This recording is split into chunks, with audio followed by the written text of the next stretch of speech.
Hi folks, it's Carl. I am back in Narita, Japan today. A large group of people are leaving and I'm waiting for 5 hours for another group to come. So I'm here wasting a little time.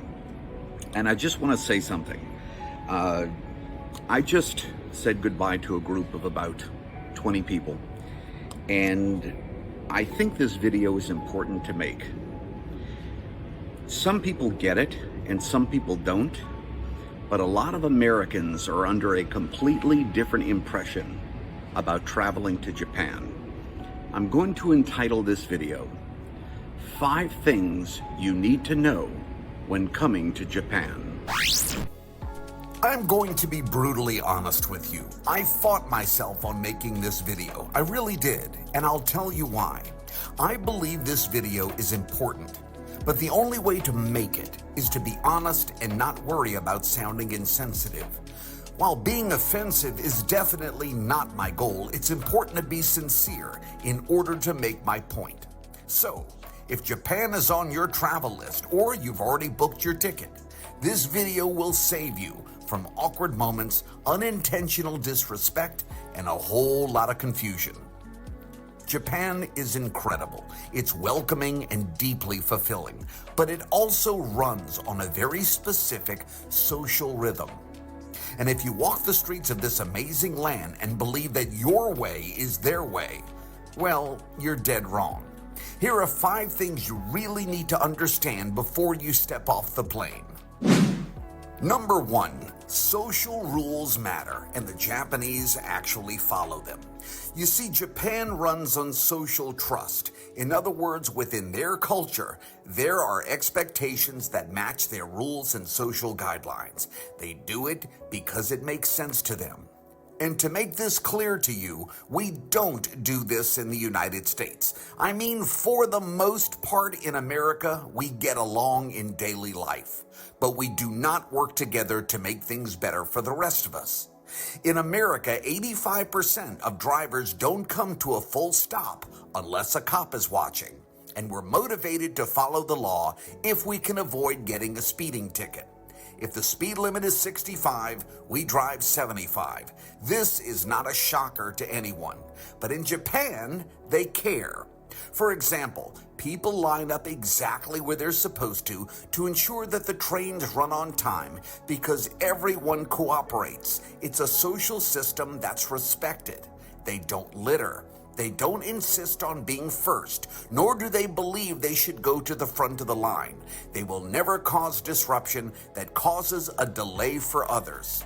Without speaking a word to one another, they work together to make things easier for everyone.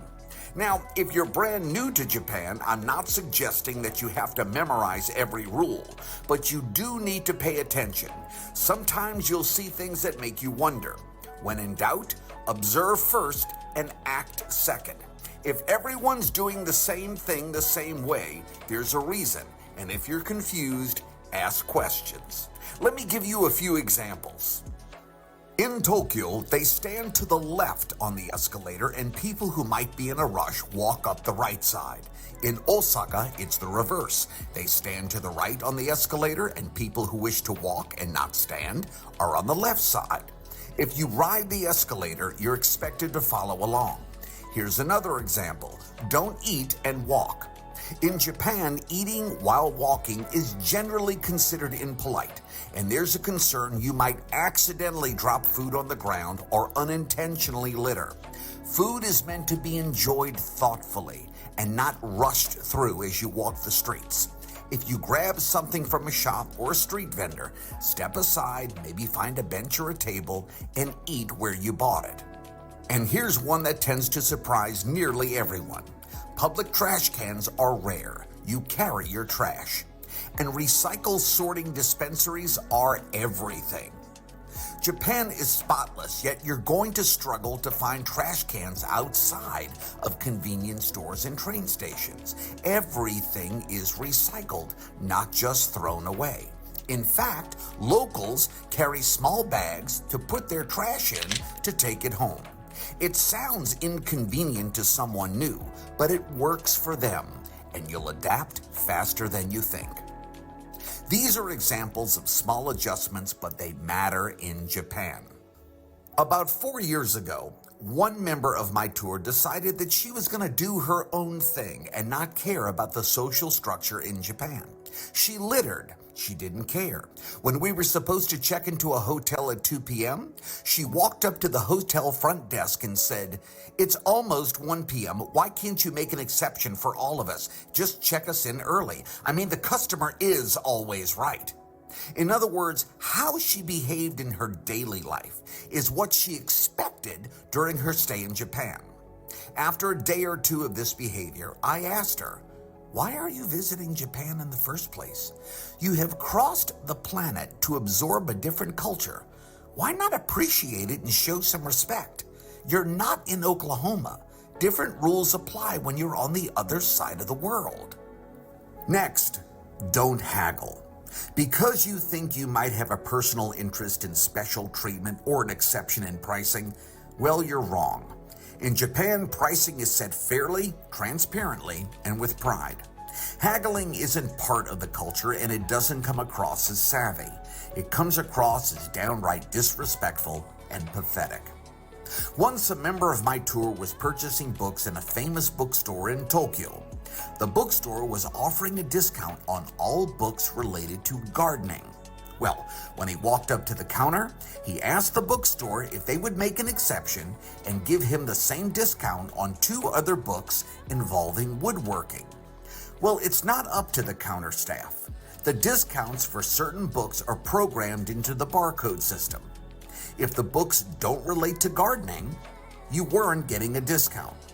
Well, he stood there for about 3 minutes as a line formed behind him, asking this enormous bookstore to make an exception just for him so he could save about $7. No matter how many times the store clerk very politely told him that the computer system doesn't arbitrarily give them license to make exceptions, he started to get whiny. Quite frankly, it was pathetic, and it's why Americans sometimes get a terrible impression in Japan. I don't care if it's food, souvenirs, books, or services. The price is the price, and the Japanese purposely follow systems that work. And honestly, the quality almost always justifies the cost. Next, Japan is a walking country. Be prepared, my friends. Even with one of the best transit systems in the world, you're going to walk a lot. Train stations are enormous, neighborhoods are best explored on foot, and you'll rack up miles without even realizing it. It's very important to understand. If you have trouble walking long distances, make sure you have the funds needed for Ubers and taxis.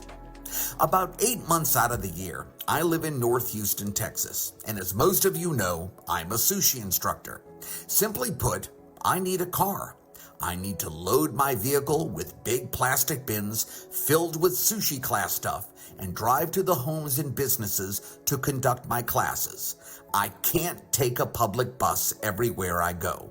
In Houston, that would be insane.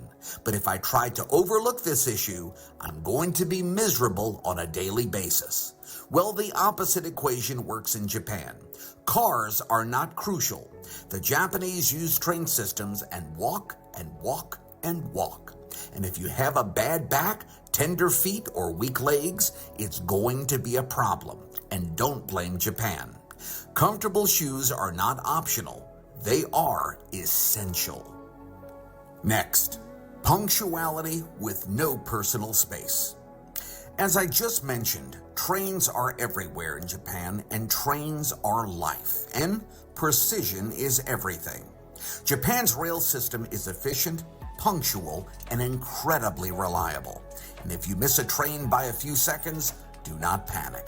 There's another one coming just a few minutes away. But here's a reality check. Rush hour is no joke. Subways get packed, your personal space disappears, and everyone knows the drill. It's not rude, it's just how the system works. So plan on traveling outside of peak hours if you can, and don't take it personal. And finally, honor and respect are not optional. This is a big one, my friends. Japan runs on mutual respect, kindness, and a welcoming attitude. polite and considerate. You don't cut in line. You remain calm and measured. Courtesy is the social glue here, moving through their day with intention. Respect and consideration are paramount. You'll find Japan to be one of the most welcoming places on earth because you are respected. Japan doesn't ask you to be perfect. They ask you to be mindful. And if you could understand that, the country opens itself to you in ways that most travelers never experience. Keep in mind that you're traveling to Japan to learn, to absorb, to adapt, and to appreciate their culture. Attempting to expect what you're used to would be the opposite of your expectations. Though I've been a tour guide in Japan for more than 20 years now, you'd think by now I'd be tired of it, but I'm not. Japan is intoxicating. Open your mind and pay attention. Make a deal with yourself to learn from a culture that is a total fascination among millions of people all around the world. There's a reason that people hire me to bring them to Japan again and again. It's addictive. And the quicker you adapt while you're here, the more you will learn to appreciate this wonderful country. Hopefully that was helpful. I know that doesn't apply to everyone, but you need to understand that whatever you're used to in your country, Japan doesn't bend to your interest and entitlements. They're on the other side of the planet. They do things their way. That's how it is. Well, listen, as always, we provide helpful links and information beneath this video. And then as always, there's the Contact Us button. Click on it. You can contact me or my staff directly. For JourneyToJapan.com, I'm Carl Rosa. Thank you for watching.